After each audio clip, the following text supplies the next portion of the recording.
ᱢᱤᱫᱴᱮᱱ ᱥᱮᱨᱮᱧ ᱨᱮ ᱚᱱᱚᱬᱦᱮ ᱞᱮᱠᱟ ᱞᱟᱹᱭ ᱠᱟᱛᱮ ᱟᱸᱡᱚᱢ ᱟᱯᱮ ᱦᱩᱞ ᱦᱩᱞ ᱜᱮ ᱫᱤᱥᱚᱢ ᱦᱩᱞ ᱜᱮ ᱥᱟᱞᱜᱟᱣ ᱞᱮᱜᱼᱟ ᱵᱚᱱ ᱥᱮᱸᱜᱮᱞ ᱦᱩᱞ ᱜᱮ ᱵᱷᱚᱜᱽᱱᱟᱰᱤ ᱨᱮ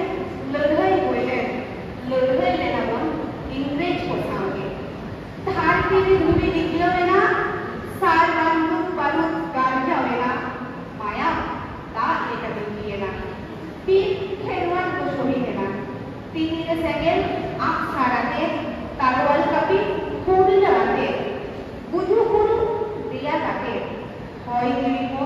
ᱟᱞᱟᱭ ᱠᱟᱛᱮ ᱥᱤᱫᱩ ᱠᱟᱹᱱᱩ চাঁদ ভৈরব সাথে ফুলো ঝানো বঙ্গা দাদায়েনা কো হুইসেল জিতকর কিয়া কো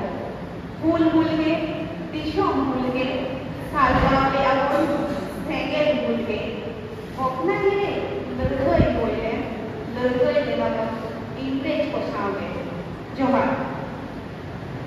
আমি যে কবিতাটি বললাম তার বাংলা মানে হচ্ছে ফুলুর অর্থাৎ আমার আগে ফুলের সবাই বলে দিয়ে গেছেন ফুলের অর্থ হচ্ছে বিদ্রোহ এখানে বলা হচ্ছে হুল গোটা ভারত দেশ জুড়ে যে হুল শুরু হয়েছিল সেই হুল শুরু হয়েছিল ভগ্নাডি থেকে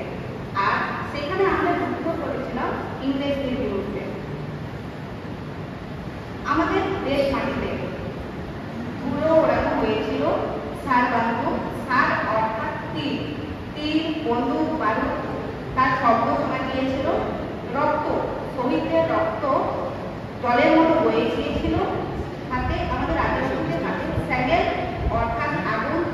আশার অর্থাৎ তীর ধনুক তারোয়াল কাঠি অর্থাৎ তরোয়াল আর কাঠি বলে বাংলায় জানে না এসব নিয়ে তারা যুদ্ধ করেছিল সবকিছু পেছনে ফেলে দিয়ে কোনো কিছু পরোয়া না করে শেষে সিধু কানু চাঁদ ভৈরব ফুলো ঝানো এরা সবাই ছিল ভাই বোন এনারা ওনাদের জীবন একটু আয়োজনে দেরি হয়ে গেছে নিজের আলোচনা করে বাকি অনুষ্ঠান করে আরেকটু ভালোভাবে করা যায় শুধু অনুষ্ঠান করার জন্যই করা না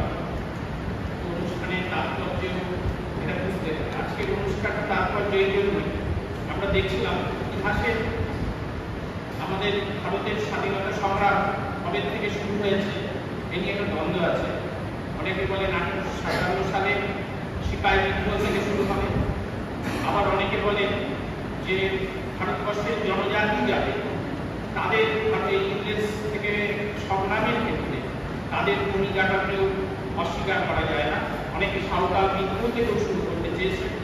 এবং এই সাঁওতাল বিদ্রোহ ছোটনাগপুর অঞ্চলে তারা বাস করতেন এবং তারা একটা ভীষণ অসম জীবন সংগ্রামের জন্য এই সংগ্রামে অবতীর্ণ হয়েছিলেন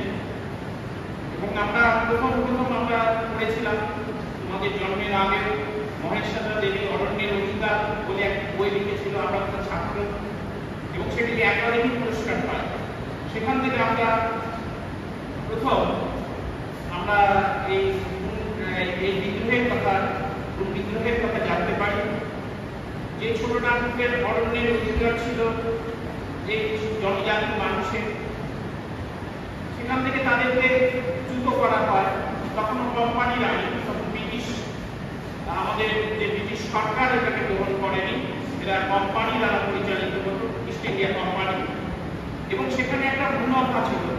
ইস্ট ইন্ডিয়া কোম্পানি এবং কিছু তাদের ভাষা সাঁওতাল ভাষায় দিগু বলা হতো যারা বিদেশি তারা কি করতো সাঁওতালদের উৎপাদিত যে দ্রব্য